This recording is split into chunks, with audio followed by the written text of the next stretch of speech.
Greetings, life forms, wherever you're receiving us. This is not Justin, this is Matt. And I'm still Landon Dunn. We don't got a J, but we got the M and the L. So, I'm sure if you have some vowels and are playing Scrabble, you're really close to making a word. Yeah, I mean, Mel is something. Yeah, there we go. With just the E. I don't think you can use names in Scrabble. Are you sure? Mail it in? Oh, no? Maybe Mal, the Latin version for bad. Latin version. Latin Scrabble, ladies and gentlemen. We're doing things like Monopoly, except we're going backwards with what we're doing. Hey, at least we don't have a Fortnite Scrabble. Oh, Lord, we do. I'm sure we do. We have a Fortnite Yeah, we probably Monopoly. do. Which I don't even know how that works. Do you just punch somebody or shoot them with a Monopoly gun and then take their money? How does the property exchange work? I assume you break open a loot pinata and then you do one of those fun dances that I see so much on the internet. Oh, well, there's that. Mm-hmm. As everyone has noticed, Justin is not on this episode. He has a daunting task of forwarding himself into the future of others. I'll let you interpret that how you want. So, no, he could not be on this episode, and he probably won't be on the next couple of episodes. He is a busy man. We were blessed to have him in some of the schedule, but not these ones, as it were. You will know when you hear him. So he still sounds the same as he did. He does. Actually, his golden pipes have gotten even more rich with that mahogany sound he seems to blurt out. The mahogany sound? I don't know. It's the only descriptor I had, and every time I have a descriptor, I fall back to the freaking Will Ferrell in his Anchorman jokes. So. Oh boy, off to a hot start, ladies and gentlemen. We are loving it like McDonald's. So, without further ado, we're gonna jump into this one. But as we are News Cafe and hold on to tradition, some of them anyway. Some of them. I know we have traditions. I know there's one of like not talking about what we said we're going to talk about and things like that. But we'll go with the drink one. Landon, what are you sipping on? I am sipping on an award-winning beverage, as it were. It is a Blue Ribbon-winning beverage. It is a Pabst Blue Ribbon Tallboy. Nice. Well, I have skated the mound and gotten real lazy with my soda streams. Now I just put carbonation in it and call it done. I'm drinking carbonated water, plain old carbonated water. Well, and keeping with tradition, why don't you just put some vodka in it?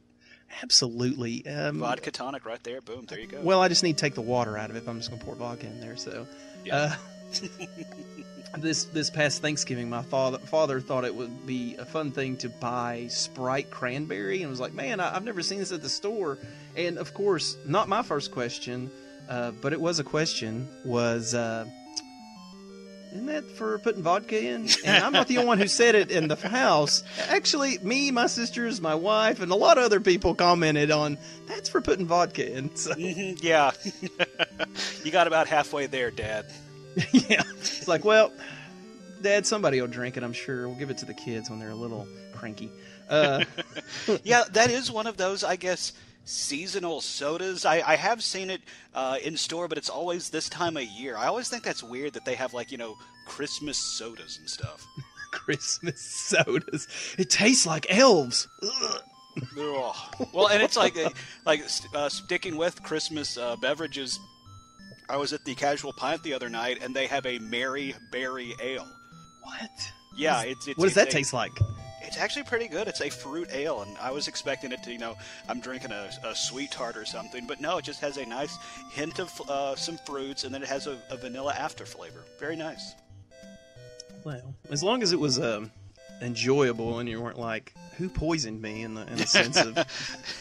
Yeah, like I said, I went in with low expectations, was pleasantly surprised. Oh, sounds like everybody I've ever met. I was going to say, yeah, secret to life. Don't have high expectations, because when something good happens, you're going to be surprised and be like, oh, this is nice. Oh, this is awesome. I was really expecting the worst. I'm sure most people have it for me, so that works out too. So we have a pretty full schedule, as we actually, me and Landon actually plan things, if that's believable in anyone out there. I don't believe it, and I was part of it. I know. I really don't think I'm going to have to read my writing, which is even worse. But so let's start with just the big one on both our minds currently is Avengers Endgame trailer. Ooh, yes, not Infinity Wars, because we have to unbreak ourselves from saying Infinity Wars when talking about the Avengers. Yeah. Oh yeah. The Endgame trailer. I mean, wow. I mean, like it's it kind of caught me a little bit in the chest. I knew what was going to happen. The end there. And here, I'm going to say this straight up. If you haven't seen Infinity Wars, turn this podcast off. Make yourself go to Amazon or to the store or wherever you got to go to watch it and watch it because it's spoiler town. Yeah. I just don't believe anybody seeing this trailer would be like, well, I guess it's time to watch that Infinity Wars. That's just not. I don't believe that's a real thing. So yeah, if you hadn't seen Infinity Wars and saw this trailer beforehand somehow, you had a lot of stuff spoiled for you. A lot of questions that I'm pretty sure you could, think up the answer. But yeah, the whole thing with Tony Stark in an escape pod. I don't know what he's floating around in. He's actually, if you remember in Infinity War, the Guardians of the Galaxy were on the same planet with Iron Man and Doctor Strange. So that is the Benatar, the ship of the Guardians of the Galaxy. I was looking at it, but it looked smaller when he was, talking about it or whatever. I was like, that doesn't look the same. So, I mean, like I'm assuming it's the Guardian ship. I mean, it could have been an escape pod like you're talking about, but it's like maybe from the Guardian ship. That's a possibility because I mean, like if you remember that fight with Thanos, they pretty much crashed the ship into Thanos. True. He might have got it working and got out of there, but didn't have a plan thereafter. It's like okay, I'm in the sky. What do I do now? Crap! Really should have thought this through. If memory serves, wasn't Doctor Strange still a part of what was left after the snap, right? No, Doctor Strange faded away. He did fade away, yeah. The last thing he said to Tony right before he got snapped was, "We have entered the end game," which is kind of I wouldn't say ironic because, I mean, clearly they were probably leading to that, but at the same time pretty on the nose when it comes to the new title. Though I do think it was funny that the Russo brothers had said up until the trailer dropped, nobody's guessed the name of the movie. We're not going to give it away. It's going to be something that's going to shock everybody. And somebody like a month after Infinity Wars came out, it's like, it's probably going to be something like Avengers Endgame, isn't it? Like, nope, nobody said it. Nobody has said it. No. No way. Nope. Maybe that guy got something in the background. They contacted him privately and gave him something, or they just came to his house and busted down the door some kind of special forces and it's like, something, and they drug him off to Marvel jail. So I don't know. Which, I mean, if you remember, Marvel's owned by Disney, and that is how Disney operates. Mickey Mouse will come to your house and break your legs. You definitely don't want to be a part of big ears on the bad side of things. No, but going back to this trailer, I mean, just with the way it opens, Tony, I guess using the Iron Man helmet is almost like a diary, recording messages for Pepper Potts, talking about how his food and water ran out 4 days ago, and his oxygen's going to run out tomorrow, and that's it. Yeah. So this is it. I'm willing to bet that the Russos aren't going to let Tony Stark die of asphyxiation in space. Oof. But, I mean, you have to assume somebody's going to show up to save him in space. I mean, we do know Captain Marvel's going to be entering the fray earlier in 2019 before Endgame comes out, so maybe she shows up. Maybe we have to assume that there's still some of Thor's Asgardians and the people he fought with in Ragnarok, assuming they all didn't get snapped. So maybe Valkyrie shows up and saves Tony Stark. But I mean, Tony is in a very precarious spot because he was literally the only one left on the planet after Thanos snapped. I mean, all the Guardians were gone. Doctor Strange got gone, and Spider-Man got gone. I don't feel good, Mr. Stark. I don't want to go. Please don't make... Oh, my God. I'm going to start crying again. Oof.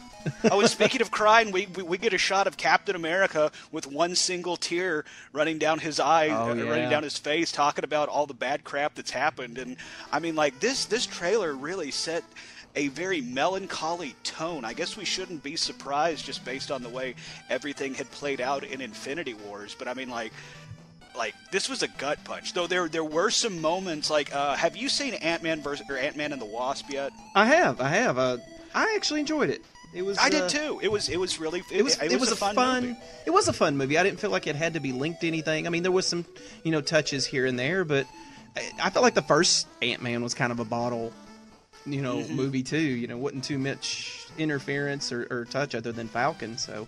Exactly, and like you said, it really wasn't all that tied up in Infinity Wars and what had happened right up until that post-credit sequence. Right. Yeah. Where the last thing we saw was Scott Lang trapped in that micro universe, and then at the very end of the trailer, guess who's knocking at the Avengers' front door? Like, it's Ant-Man. Like everybody was assuming Captain Marvel was going to be the one to come and save the day. Nope. It's Ant-Man. Yeah, just like he knocks at my heart, he was there to really bring it over the top. I enjoyed just the little bit of comedy that brought to. It's like, is this an old feed? And yeah. He's like, hey, you remember me at the airport? We met from the airport in Germany. I got really big. I know you remember that. Hello, yeah. Can you buzz me in or whatever? Paul Rudd is so good. I so enjoy his humor. And that was a big surprise reveal for me, because I mean, I think everybody assumed that Ant-Man was going to show up in Avengers 4 because he did survive the snap, but you had to wonder how he's going to get out of the microverse. And then another big surprise from a face we didn't see in Infinity War, we saw Clint Barton, a.k.a. Hawkeye, yes. But at this point, he ain't Hawkeye no more. He is Ronan. Really? Is that what he's transferred over to? Because I had some questions about that. Okay. Yeah, well, I can give you a crash course on it if you want. Yeah, absolutely. Yeah, okay. In the Marvel comic world, there is a character named Ronan, not Ronan the Accuser, who was the bad guy in Guardians of the Galaxy 1. I'm hoping that isn't going to be a big point of confusion for a lot of fans, because if you do remember, the original bad guy in Guardians was Ronan, but yes. This was Ronan with an A, and the Ronan we see in Avengers Endgame trailer, that's Ronan with an I, and that character was originally portrayed by a character named Echo, who is kind of like a samurai without a lord, because that's what a Ronin is. Yeah, exactly. Yeah. So after Hawkeye was killed in the comics and then got brought back in some stupid convoluted way because comics. Comics, yeah. Yeah. Clint actually hid his identity using the Ronin character, and very few people knew that Hawkeye was actually back from the dead up until the point where he just started telling people, yeah, I'm Hawkeye again. And eventually he did transition back into the purple and be Hawkeye, but right now it's like he is very much Ronin, and just based on the way Jeremy Renner looks, and like you can tell in that face he's seen some shit. Oh yeah, absolutely. I mean, he looks like, well, when I saw his face, I was like, his family's gone. That's got to be what happened. That's immediately where my mind went to. Either his entire family or part of his family got snapped. Yeah, so he was probably pretty pissed off about that. And it's one thing you don't do. You don't piss off Hawkeye. I mean, no. He seems like a man with no powers, but he's a thinker, Yeah, he's just an Olympic level athlete with crazy good reflexes and ninja skills. Yeah, so probably not the guy you want to disintegrate his family. No, he definitely seems like he could hold some grudges. And it's like, I am interested to see how they're going to portray that, because, I mean, if you remember, Hawkeye and, for that matter, Ant-Man were under house arrest while all of this was going on. So, obviously, Ant-Man decided to, cheat on his house arrest a little bit. But we have to assume, I mean, Hawkeye was doing what he was told. He was staying out of the way. He was finally living the life he wanted to. And then, literally, in a snap, it was all taken away from him. So you have to, I'm at least imagining he's going to feel somewhat responsible that he wasn't out there trying to stop this. Oh, absolutely. He's definitely going to put all of that on his shoulders. And if it comes to be that his family was snapped away, and then definitely he's going to be like, I could have stopped this. Mm-hmm. Obviously, you could not. But for any reason, you should have been out there in the Wakanda plains. But yeah, I mean, that transition is going to be fun. And you mentioned the whole Ant-Man kind of cheating on his house arrest. Did you get a Mrs. Doubtfire kind of feel to some of the stuff that went on with every time the cops came to his house? Yeah, yeah. Like I was half expecting him to give himself like a pie facial. Cream cheese. Hello! Yeah. Hello! I was doing a facial. So, yeah. I thought that was kind of funny. I like Paul Rudd's humor. I like his movies. And I think the Ant-Man franchise, if that's even a real thing, is actually pretty good. So. Yeah, I really enjoy his portrayal of Scott Lang and the Ant-Man movies. They just feel fun. And I think that those type of movies like them and the first Guardians then even Thor Ragnarok, I think with what we knew was coming in Infinity Wars and then more so because they killed Spider-Man. You did need those moments of levity and humor, and I think Paul Rudd, Scott Lang has been a very good addition to the Marvel Cinematic Universe. Oh yeah. Well, I mean, we get the Spider-Man movie Almost Home. Isn't that what it's? Yeah. Is that the next one? I think so, and that's relatively soon after Endgame, isn't it? Is it after Endgame or before Endgame? Because I mean, it's supposed to take place. My understanding is it's after Endgame. Like, is it? Okay. I know we're getting the Spider-Verse movie coming at the end of this year, but it's not connected to the Marvel Cinematic Universe. And then we have Captain Marvel coming, I think, in March of 2019, and then my understanding is the next Marvel movie that drops is Endgame, because that's one thing I think Marvel has learned from leading up to Infinity War, and they announced like a bunch of stuff for Phase 3. Like we know we're getting another Spider-Man movie, we know we're getting another Black Panther movie, we're getting a Black Widow movie. So when the Black Panther and Spider-Man got blinked out of existence, yeah, it sucked, but at the same time, in the back of your mind, it's like, they already announced a sequel for this one, so they're going to be saved somehow. And I think it's smart on Marvel's case. They haven't announced everything that they're going to be doing post Endgame, so it's kind of left some stuff up in the air, as opposed to, some people who we know were coming back, like the aforementioned Spider-Man and Black Panther. Yeah, I mean, we've definitely got. I kind of took a peek at a schedule here. Yeah, you're totally right. They haven't announced really anything other than Spider-Man. I don't even see the Black Panther movie on here, but I've heard a 2's coming anyway, so we know that. Yeah, a 2's coming, sure. And after Black Panther made $1 billion at the box office. Well, rightly so. I mean, it was a great movie.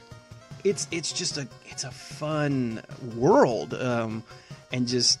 I don't know, anything that's got high technology like that, I'm a sucker for anyway. So and they had war rhinos.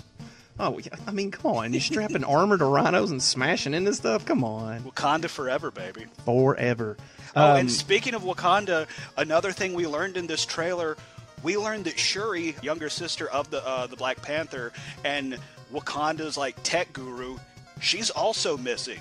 Based on the brief image we saw in the trailer, so we have to assume that she also got snapped, or maybe she's gone under the radar and is like going to pick up the mantle of the Black Panther, because at one point in the comics, Shuri does become the Black Panther. Really? Yeah. Fingers crossed that Shuri isn't gone and she's doing the Black Panther thing now. But at the same time, like if Shuri got snapped out, I mean, like Wakanda got wrecked. Yeah, well, in that line of thinking, they did one of the flowers, which I would imagine that some are somewhere after what is his name, Killmonger came through there. Killmonger burned them all, but I'm sure she had one. She probably had her own formula where she didn't even have to take that, but. Yeah, like I do definitely think there's going to be some Deus Ex Machina type thing where it's like, oh, the flower was in you the whole time, or something stupid like that. Or she could go totally. I know War Machine wouldn't be a good example, but like making up for her physical aspects with technology aspects, maybe the strength, through technology, because that seems to be her big gain anyway. Mm-hmm. I'm trying to think of an example. So, but anyway, that would be my thought on it. But so. This one looks pretty, like you said, just kind of sad. I mean, there's so much in it that's just like yanks and pulls on you and really makes you feel for what's coming. Especially that that no matter what, your next Guardians of the Galaxy is going to be different. I'm still banking that movie doesn't get made. I kind of feel it doesn't need to now. Yeah, like at this point, I think Drax is going to not make it out of this movie because Dave Bautista has been very vocal that he does not want to do anything Guardians of the Galaxy related without James Gunn, and James Gunn is now working for DC. So yeah, and I said that before. If I was DC and saw that guy get freed up like that, swoop in like the Vulture and pick him up. And really make some use of him, because if there's one place that could use a guy like that, it's DC. Mm-hmm. And that was a good call on your part. Well, it's all about. It's like a draft, or it's like the NFL or any other sport. You see a player get knocked out because of maybe some behavioral stuff that really didn't, pan out. But as an organization, they had to kind of kick you to the side. Definitely, I'm swooping in if I'm a team that's on the ropes. Mm-hmm. Yeah, absolutely, and I do think it's going to be a good move by DC bringing James Gunn in to fix the Suicide Squad, because clearly DC was trying to make the Suicide Squad their Guardians, and I feel like it'd be a lot of fun. I guess it would be interesting to see how his take happens on DC with their gritty, and kind of just crazy altogether dark mode that they have everything in. But that is a good point. I kind of almost hope that DC lets him do his own thing. Let him bring that James Gunn feel to it, because that's part of what made the Guardians so damn good, is because you could tell Marvel finally got out of its own way with these awesome directors. We already spoke on Ant-Man previously. You have to remember Edgar Wright was originally attached to the Ant-Man film, and I think that would have been a great move, but he ended up having to bow out because Marvel was a little bit too hands-on, and they wanted this formula where with James Gunn it really felt like they just let him do his thing, and he made magic. Yeah, exactly. And I think, if he does a good job with this Suicide Squad and really hits a home run with it, that's the man that needs to run your franchise. Mm-hmm. I'm just saying, that's the man that needs to be putting stuff together for you. Maybe not all of it, but definitely in the decision-making process. Yeah, team him up with Patty Jenkins, the genius behind the Wonder Woman, and that yes. is a pretty dang good 1-2 punch to Holy fix DC. Crap. Yeah, and there's so much they can do. So, speaking of kind of alternate things, Spider-Verse is coming out Christmas. This movie, and if you watched Ant-Man and Wasp, at the end of that, the post-credit scene, you get a very long clip of Spider-Verse. Man, that movie looks pretty cool, man. It looks... Yeah. I know it's an animated, and it's... is it Shade Cell? Is that what that's called? Cell Shaded. Cell Shaded. Even though I'm not really a fan of that, I am loving whatever the plot of this is. Anything with multiverse in, you got me.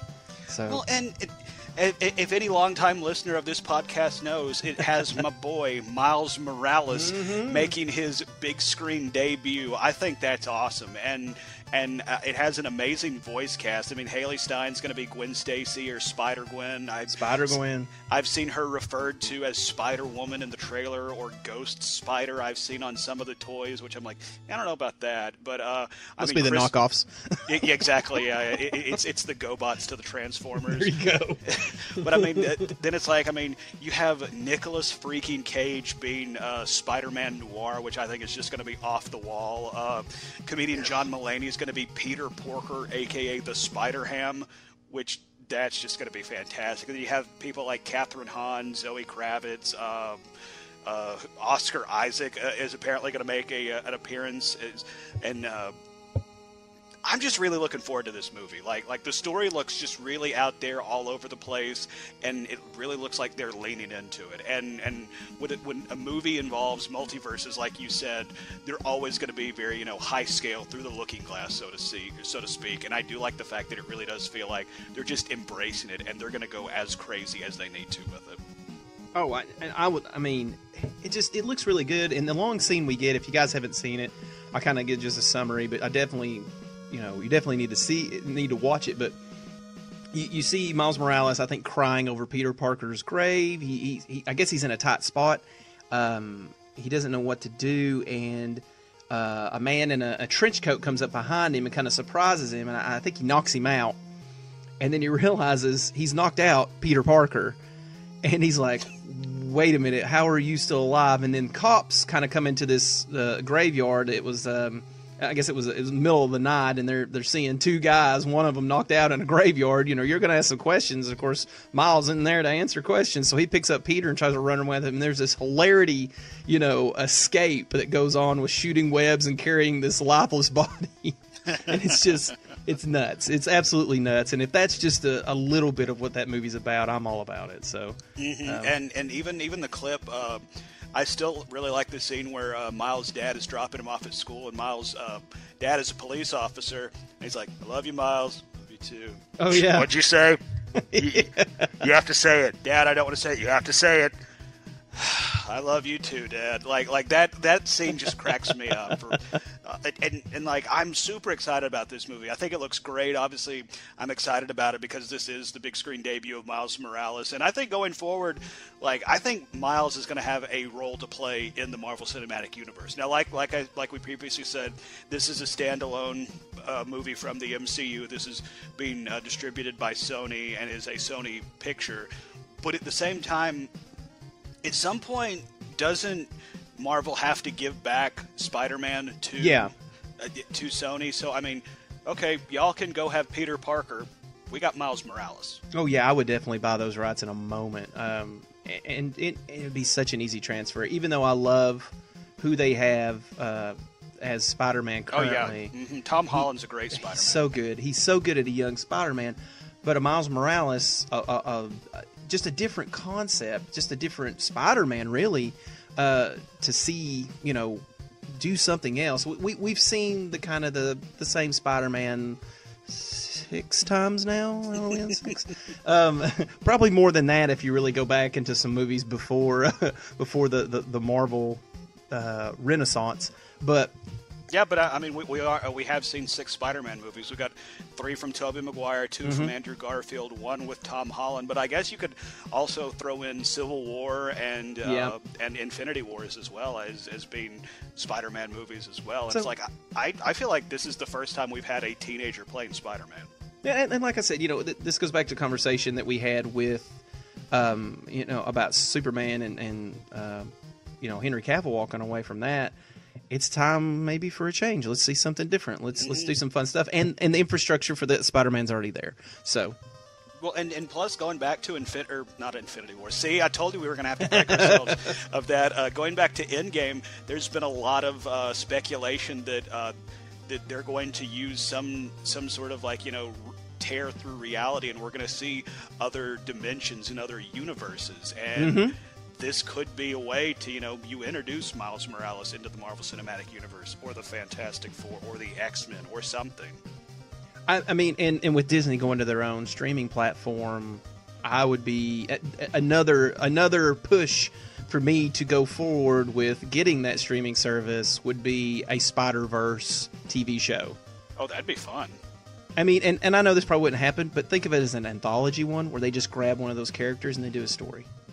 That'd be cool. And I mean, Disney's gonna have the perfect platform for it, and they've seemed to show some willingness to take some swings. I mean, we're getting a Mandalorian show on the Star Wars side. I know. We're getting a Loki show on the Marvel side of it. So I mean, Disney is willing to take chances, and B, assuming they're going to be willing to spend the money to do these things right. So I mean, why not take a crack at a Spider-Verse story? Oh yeah. So I mean, I think we're still in a good shape, even though we've had some controversy on the Disney Marvel, and we've lost a giant over there. So, guys, stay tuned. We'll talk more about him. That's what we call a tease in the business. That's right. So, but I think we're in good hands. Speaking of what are we doing? Once upon a time in Deadpool. Is Ryan Reynolds just writing his own checks at this point, or is he just like, I had this? He's almost writing his own sketch comedy on the big screen. I mean, it's funny, everybody heard about Deadpool was going to be PG-13. They're going to re-release it. I mean, even I groaned. I was like, oh, God, really? I was right Come there on, with you, guys. And then this comes out, and this trailer with Fred Savage in the bed, Princess Bride style, an old Fred Savage. And Deadpool is trying to tell him the story of this second movie, and it's something. I mean, I don't know. What are your thoughts? I was right there with you initially. It's like, oh, of course, they're going to release a PG-13 Deadpool, and it's going to be originally I just thought this was going to be a cash grab by Disney trying to be able to bring in the younger audience that, couldn't go see it because it's R. But at the same time, it still might end up being that, and when push comes to shove, I think that's exactly what it's going to be. But the way they're framing it and the way they're taking the piss out of those jokes, where they are very much aware. Like I think in the latest trailer they released, like Fred Savage straight up is talking to Deadpool. It's like, why are you doing this, money? And Disney. And I mean, like that is 100% truthful, because there's been a lot of people wondering what the future of a hard R Deadpool is going to be. Are we going to be able to see any movies like Logan made in the future? Because Disney generally has an aversion of making rated R anything. I mean, now I know in the past they would distribute some stuff under their Miramax banner, but I mean, like under the Disney, like a Walt Disney film, I don't know. So I hope this is just kind of a one-of thing, or maybe they'll still do the rated R stuff and then they'll put out a PG-13 version of it. But I don't know, just with the way they're framing it, I'm more okay with it than I was initially. Yeah. Oh, no, absolutely. I feel like they made a best case out of a worst case kind of scenario, and of course Fox, I mean, I guess Fox knew somebody was going to buy them and somebody was going to take on these mantles. But, initially I'm willing to bet way back when they were probably like, hey, somebody will take this over, and we'll be able to do a rated R Deadpool forever. And then Disney gets it and they're like, yeah, we're not really into the rated R stuff. But I mean, the thing is, like, looking at the box office return for Deadpool 2, it made almost $735 million on a budget of $110 million. Now, I know that Disney doesn't like to, put out rated R stuff, but at the same time, that bottom line has to be screaming out to them. But I am curious to see what the box office performance of Once Upon a Deadpool is going to be. Well, I think it'll be okay. It's probably not going to be that box office, that $700 million. My prediction, and by no means am I a fortune teller. I was going to say a bigger word, but did not work out. Yeah, swing and a miss. Swing and a miss. So I'm going to say at least half of what they originally got off the second box office. So. Yeah, that feels like a safe bet. And plus, I mean, I'm sure they had to spend some money to go and shoot some standalone scenes. Obviously the stuff with Fred Savage, but I'd be willing to bet that Once Upon a Deadpool is going to have a fraction of the $110 million budget that Deadpool 2 had. It'd have to. So most of the movie's already shot. Yeah, you're just paying for actors. Mm-hmm. And you got to pay somebody to go in and make that PG-13 edit, but at the same time, an edit job ain't going to cost you $110 million. I'll tell you this. Neither is Fred Savage. No, but he is interesting. How much they paid for him to get back in that bed and recreate that 80s room from Princess Bride? I'm willing to bet they paid a little bit.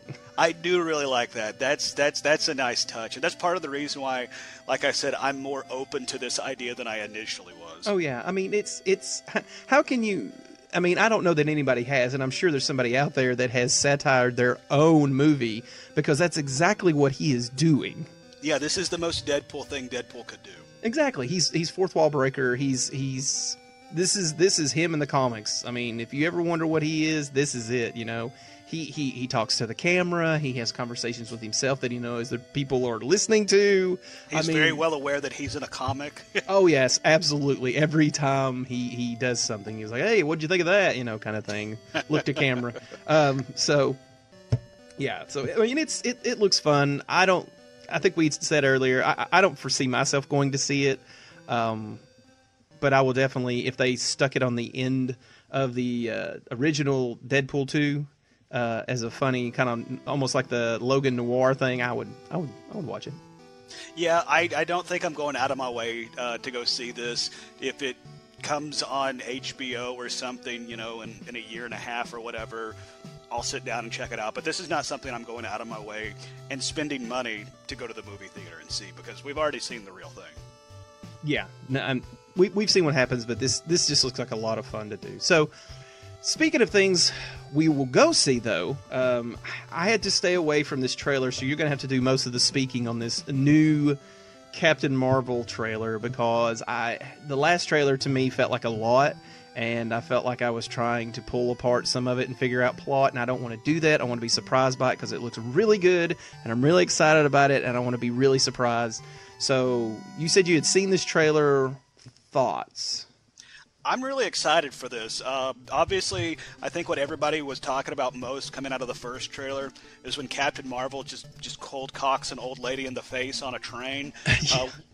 We do see a little bit more of that scene because, as everybody speculated, rightfully so on the internet, that old lady's a Skrull, and she does some super crazy Skrull action moves on her, and you do get to see what a Skrull's going to look like. Now, I'm just waiting for somebody to say that they look like Green Thanos, because they kind of do look like Green Thanos, especially in the chin. But I'm super excited that we're bringing Skrulls to the Marvel Cinematic Universe and seeing more of Carol Danvers, in space with the on the Kree homeworld. We still don't know how she got there, because we're still led to believe that she did have a life before she was taken by the Kree and, given the powers of Captain Marvel and stuff like that. I'm really excited. I also think it's super cool that you get to see a young Sam Jackson back when Nick Fury was, still coming up in S.H.I.E.L.D. and he wasn't, Nick motherfucking Fury. And you get to see her cat, Goose, which is super cool. I was just a big fan of the cat, and the cat plays a role in the comics. So the cat's name is Chewie in the comics. I am curious if there's going to be some parallel between Chewie and Goose. But I know you said you didn't want to see the trailer because you're afraid it's going to be revealing too much. I think you would be able to watch this trailer without being like, okay, well, I just saw the entire movie. Okay, well, I mean, I'll take your recommendations on it. I'll probably end up watching it. Curiosity always gets the best of me. It's just like that cat. Exactly. Hopefully just like not. Goose. Yeah, just like Goose. So, I mean, I'll watch it. I'm just excited about it. I really want to be surprised. I want to laugh at the jokes genuinely instead of going, oh, yeah, that was in the trailer. I mean, but then again, I am the guy who can watch Back to the Future 755 times and laugh at the same jokes every time. So it may not be a hindrance for me. I'm right there with you on Back to the Future. Oh, such a good movie. So, but and yeah, plus, I mean, like we said previously, this is going to be the last movie before we get the payoff of the Infinity Wars. We're finally going to address the elephant in the room, and it's like, I know I said the same thing when I saw Ant-Man and the Wasp, and it's like, we talked about it. It was a really fun movie. I liked it, but at the same time, it ignored the giant purple elephant in the room with the Infinity Gauntlet on its hand. Like, yeah, we're gonna go have a fun romp with Ant-Man and the Wasp. It's like, okay, yeah, we are going to have fun, but at the same time, we do have to eventually talk about the fact that you just, killed Spider-Man. So we're finally going to get that payoff, and I hope that Captain Marvel can keep, bringing the heat, so to speak. And I have no reason to think that she won't be, because going back to, Tony Stark being alone, stranded in space, I wouldn't be surprised if Captain Marvel is the one that saves him. Because she's out there in space, she got the beeper call from Nick Fury, she's coming back to Earth, she knows what's up, or she knows something's wrong. I don't know if she knows exactly what's up, but at the same time, that feels like a pretty safe bet that Carol Danvers is going to be the one that saves Tony Stark's life. Yeah, I mean, that's my thought. I mean, and we talked, I think you talked about it exclusively that, her whole universe is based in space, kind of like the Guardians. So, her being a part of, I can't remember what they call the group she's a part of, but the Nova Corps. Nova Corps. Yeah. So, I mean, not the Nova Corps. Yeah. Oh crap. Anyway, she's a Kree warrior. Okay. But, yeah. So anyway, she's based out in space, kind of like a little bit like Thor, so that we know they can do it. It shouldn't be that hard, and we'll probably get more characters and stuff to kind of fill in the gaps with some of the people that may or may not be coming back in this one. So hopefully we'll see some fun stuff there. Talking about stuff not coming back, I hate to end on a sour note, but Netflix took a big old dump. Straight in the bucket, buddy.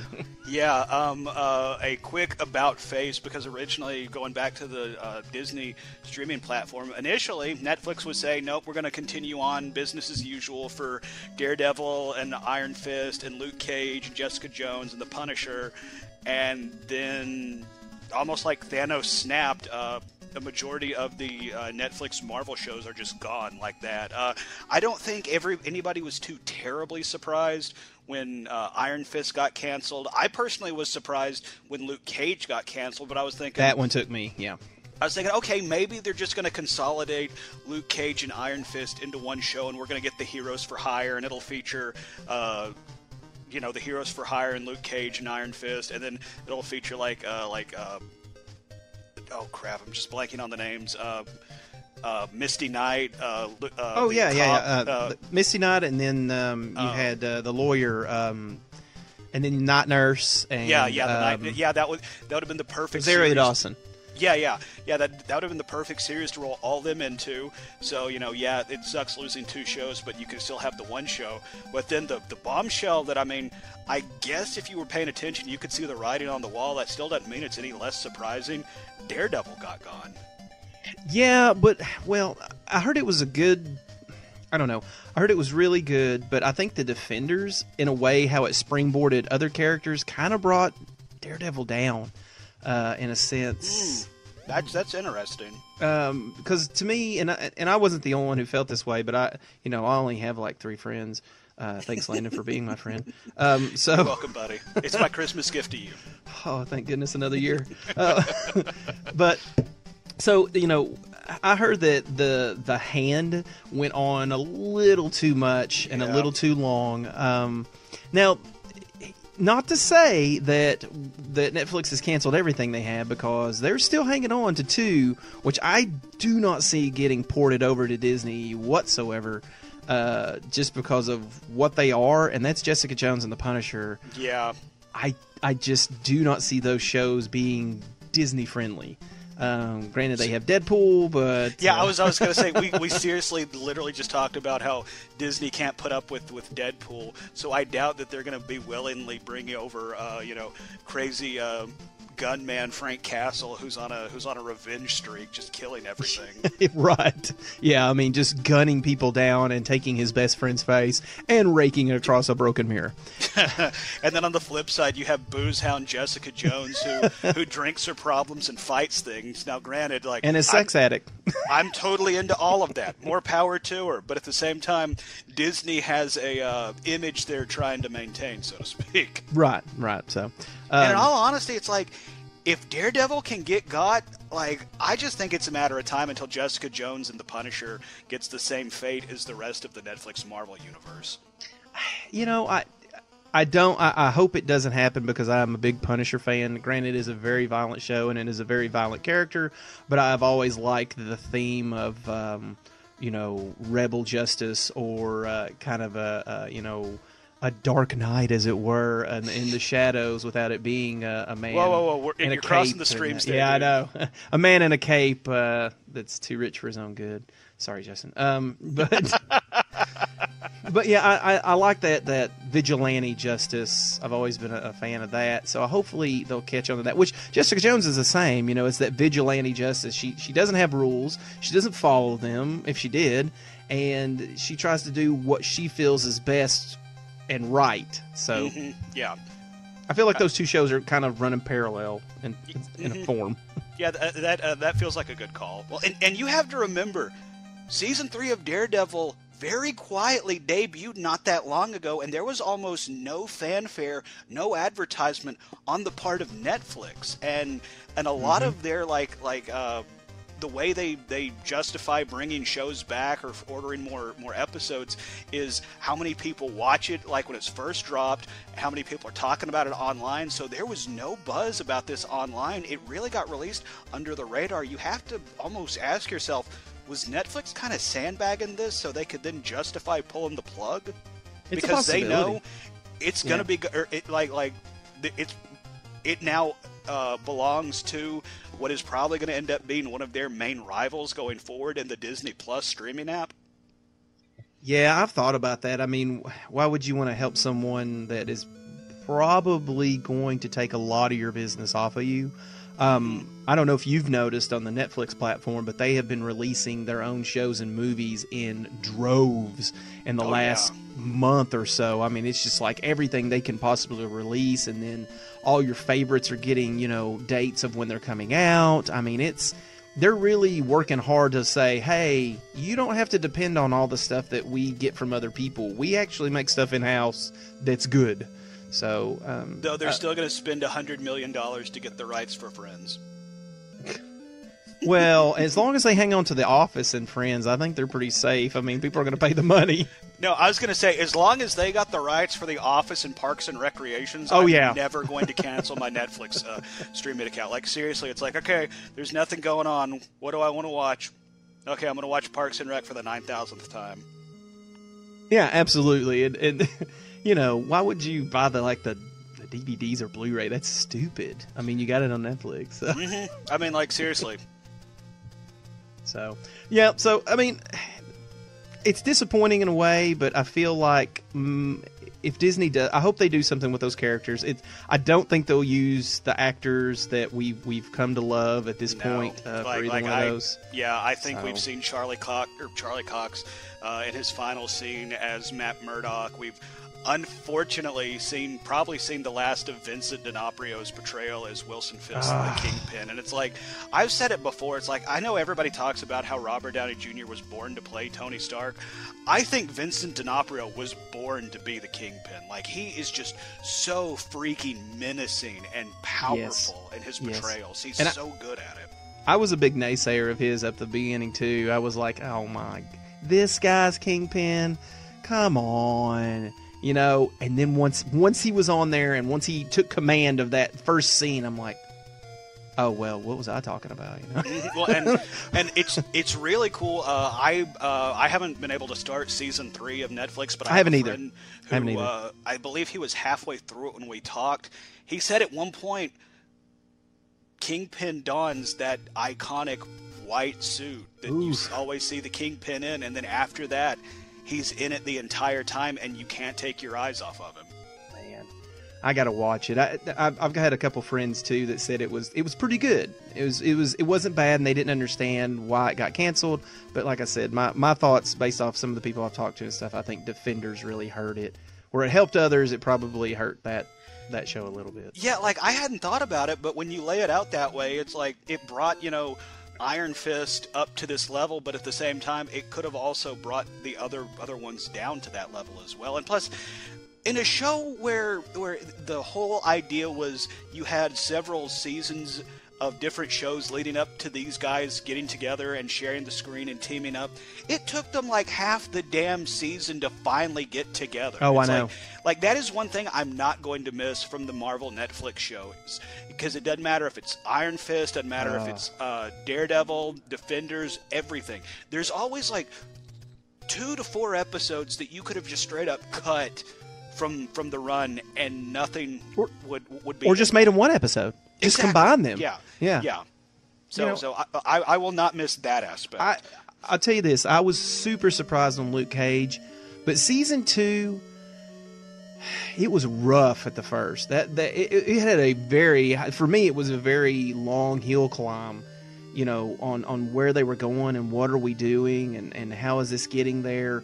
And then as we came down, it kind of, evened out, and I saw that, how their plots worked out, and I was like, oh, okay, this is okay.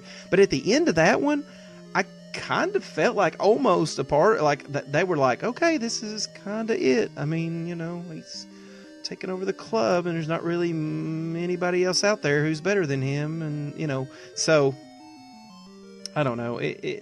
I kind of feel like they put an end to that one unknowingly, probably.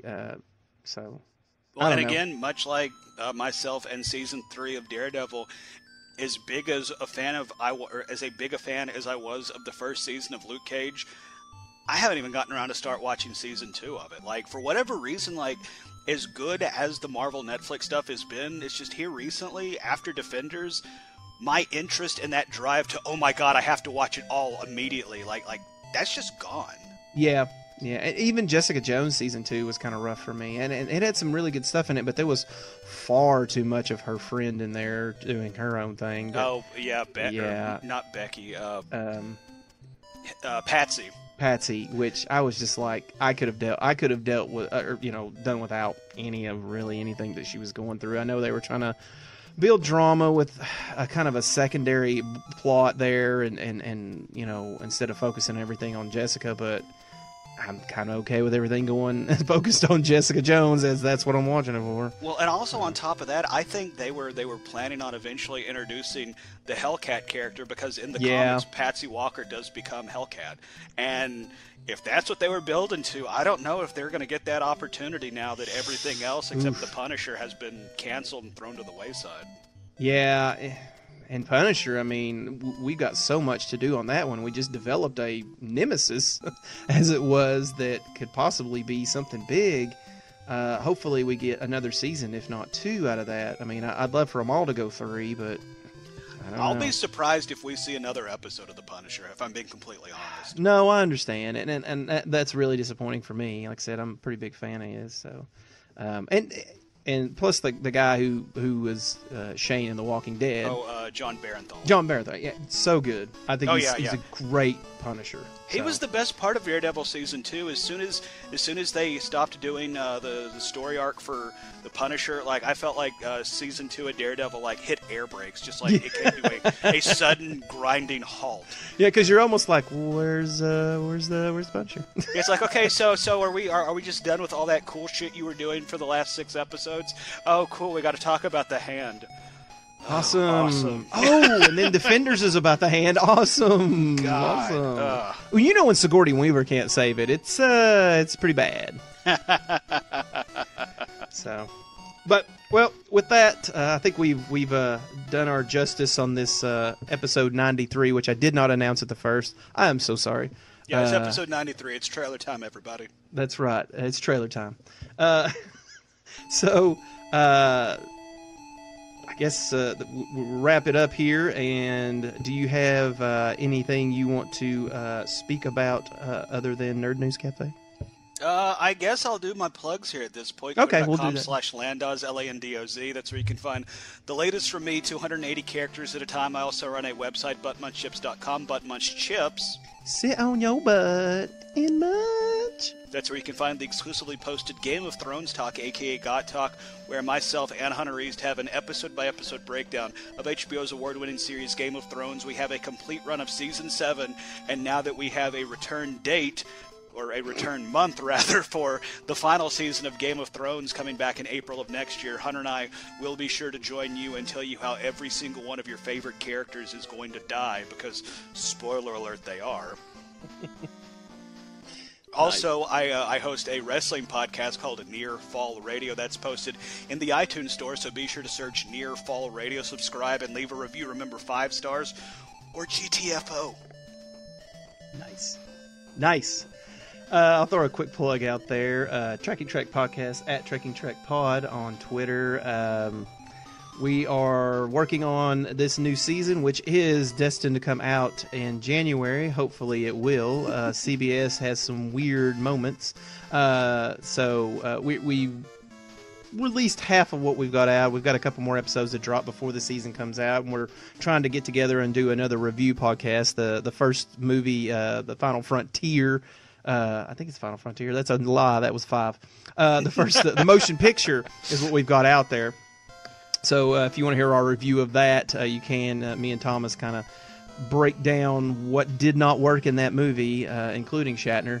So man, if you want to hear that the Shat kind of Shat. Oh, he's so good, but good Good golly, he hams it up in there. William Shatner hamming it up? Oh No, my I gosh! refuse to believe that. If you needed somebody to voice the ham spider or whatever, You mean whatever. Spider Ham? Spider Peter Ham, Porker? yeah, Peter Porker. That should have been Shatner. But yeah, so if you guys want to catch us on that, catch up on this latest season with us, like I said, at Track and Track Podcast, or at Track and Track Pod on Twitter, Track and Track Podcast, you can find us there.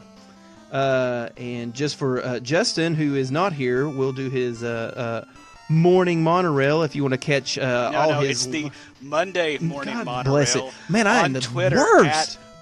at morning monorail. Like, don't feel bad about yourself. Like, it's a convoluted name, and their Twitter handle's even worse. So Yeah, so you can't even find it. I mean, they have like, I don't know, 1 billion listeners. So, yeah, so Monday Morning Monorail, if you want to hear all his findings, learnings, and all the big news from Disneyland and World, I think he covers both of them.